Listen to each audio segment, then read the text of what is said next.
Short Saturday episode. Thanks, Topps, Panini, Upper Deck, Burbank Sports Cards, Mike Stadium Sports Cards, Heritage Auctions, Hudson Scott Auctions, Beckett Media, Beckett Grading, Beckett Authentication, ComC.com. This is a multi-tribute episode. I'm going to try to zip through these pretty quick because it's not that some of these individuals actually probably deserve a full episode, and I may come back to some of them, but I've seen these various lists of sports celebrities that have passed away in 2020. It's a huge list. It's the biggest list I can remember. I did tributes of a number of them, some with Rich and some, in other ways. Just some amazing, great sports heroes passed away this year, again, more than ever. But there's some others that I don't think they slipped through the cracks, but I want to bring them to your attention and give a sports card insight for each of the ones that I can bring up. Starting off January 1st with David Stern. The explosion in the hobby, a lot of it is basketball motivated, and a lot of that is thanks to David Stern. He passed away on January 1st, beginning of the year at the age of only 77. But he made the NBA this marketing powerhouse that we are all benefiting. If you're just even a baseball, football, basketball, soccer, NASCAR collector, all of us have benefited in 2020. Basketball has been the big news, and David Stern passed away January 1st, 2020. Don Larson also passed away. What do you do when you have perfection? I played golf a fair amount. I'm not great, but I'm at a certain level where I can play with a lot of different kinds of people. And I've had 2 times in the last few years where I played with somebody that got a hole-in-one. Interestingly enough, they're both named Bart. The first Bart that got a hole-in-one, I was playing in a match against him. He was about my speed, and he went up 2 holes. He aced the 11th hole. He goes up 2 holes, and we got 18, so 7 holes left. He was affected by his hole-in-one. He never won another hole. I started playing better. And he was just marveling at his hole-in-one. He couldn't concentrate. And then the other Bart had a hole-in-one that was not over the hill, but you couldn't quite see it. So we didn't have the same enjoyment. And he went on to trounce me. So he wasn't carried away. But Don Larson, he had truly an unimprovable performance of a perfect game in a World Series. Skip ahead to Kobe Bryant. Again, enough said about Kobe. They did several episodes about him. Next was Chris Dolman in late January. And again, even with great stats on sacks as a defensive end, as a sacking pass rusher, he's still not getting a lot of hobby love. And he had brain cancer, which is an occupational hazard. So again, rest in peace, Chris Dolman. January 30th with John Andretti, famous not just NASCAR, but racing name. Colon cancer at 56. I've got to do more NASCAR stuff. Val Mars, you're on my radar. I'm looking forward to doing a NASCAR. Willie Wood passed away in early February. Again, I did an episode on a tribute on Herb Adderley. To me, they were always equally yoked there. Is where do you go with which side of the field you go to with the Packers back in the late 60s. Mickey Wright, the lady golfer. If she came up now, and there were lady golf cards, she would be an absolute superstar. But she was in that forgotten period. No cards and memorabilia. Henri Richard, the little pocket rocket, only 5'7", but the most Stanley Cups of anybody. He has 11 Stanley Cups that he's on. So that's a claim to fame. And he had a famous brother in Maurice Richard. Curly Neal, already did him with a tribute. Again, worthy of tribute. Tom Dempsey, a new meaning of what you mean by disability. When you have a disability, everybody's got a disability. It's just, what is it? And are you going to be defined by what you can do or what you can't do? And amazing kicker. And he actually played on the defensive line too. But he died of complications of coronavirus. And I believe that's the definition of comorbidity, is that you've got other things going on. Bobby Mitchell, the really elusive, actually running back and flanker receiver.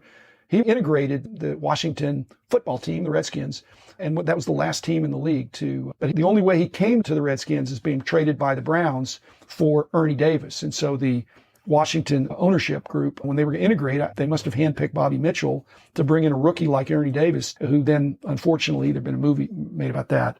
But Bobby Mitchell, I was scared whenever he touched the ball because he took it to the house.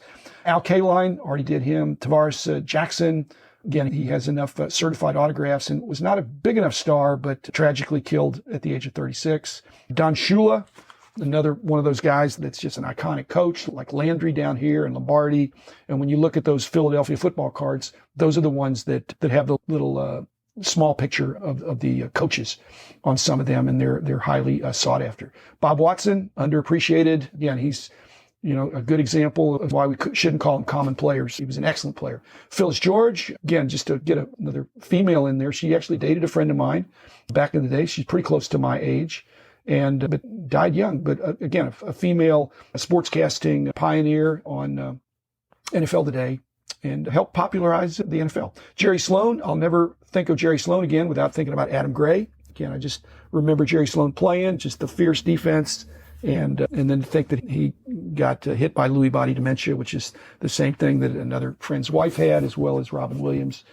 Let's see, Eddie Sutton. You've got to have something going for you if you coach NCAA basketball, 6 really good schools. It's not just that you can coach, you can really recruit, and Eddie Sutton could do that. Wes Unseld, just with the flick of his hands, he had an outlet pass that went, all the way. And when he set a pick, you did not get through it. So again, truly one of the greatest players and a fun guy to watch. He was shorter than anybody he ever guarded, I'm sure. They say he was 6'7". I'm not sure. Maybe they meant how wide he was. Claudell Washington, another guy that I don't consider a common, but he's probably listed as a common, but passed away at the age of only 65, prostate cancer. Again, that's unusual, but again, just 17 years in the majors. Again, to me, that's not a common. That's an outstanding athlete and a great player. Lute Olson, he's got Arizona collegiate cards. Oh, I passed over Dale Hawerchuk, Jeremy Lee's guy, the number 1 draft pick in the NHL draft in 1981.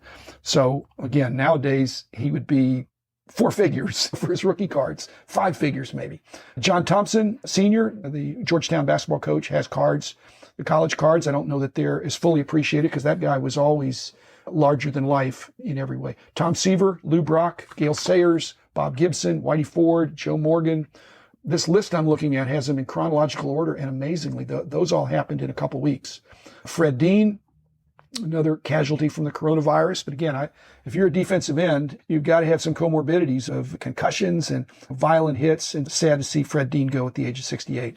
Herb Adderley, already did a tribute to him. Tommy Heinsohn, probably remiss in not doing there. I love and respect guys that stay with one franchise for all frankly, he was with them for all their championships. And he's a Hall of Famer, double Hall of Famer for being in as a player and as a coach. And he was the Rookie of the Year in the same year that came in second was Bill Russell, his own teammate, and one of the very greatest of all time. Paul Hornung in November passed away at 84. For a long time held the points record because he was kicking and scoring touchdowns as well. Jake Scott, another one of the mainstays of the undefeated Dolphins, passed away at 75. MVP of Super Bowl VII. Not a lot of hobby love. There probably are some people that collect some Dolphins, and then Diego Maradona. I probably need to come back to him and do something a little more with just soccer in general. But they say he died of a heart attack, but he had a lot of other things going on. Only 60 years old, and makes me sad. You're so gifted. Rayford Johnson, probably the best athlete in the world in the late 50s. And there's hardly any cards because instead of being a stick and ball player, he threw a javelin and was a decathlete. Dick Allen, again, I believe he'll be in the Hall of Fame, passed away just recently, did a tribute there. Ray Perkins, not a lot of hobby love there. He was the coach that followed Paul Bear Bryant at Alabama. And the moral of that story is don't follow a legend if you can help it. It's really hard. But Ray Perkins was a great receiver and coach and in the pros as well. And so great football mind. But again, not a lot of hobby love. Kevin Green, the most recent guy, because this was just a few days ago. Kevin Green, again, hats off to anybody that can last 15 years as a linebacker, kind of a sacking linebacker. 15 years in the NFL. He passed away at 58. They didn't say why, but it's a very violent sport. Again, can't generalize completely, but basketball, you can have longevity and excellence. Baseball, you can have longevity and excellence. Football, it's much harder with all the contact.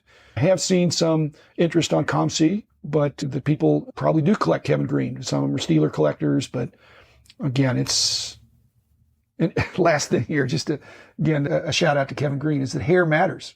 Is that, you need to have something that people can remember you by. And the flowing locks that Kevin Green had were part of that. Card values are based on not just popularity, but you've got to have a following. And that following, it might be based on your attitude. It might be based on your look. It's certainly based on your performance on the field.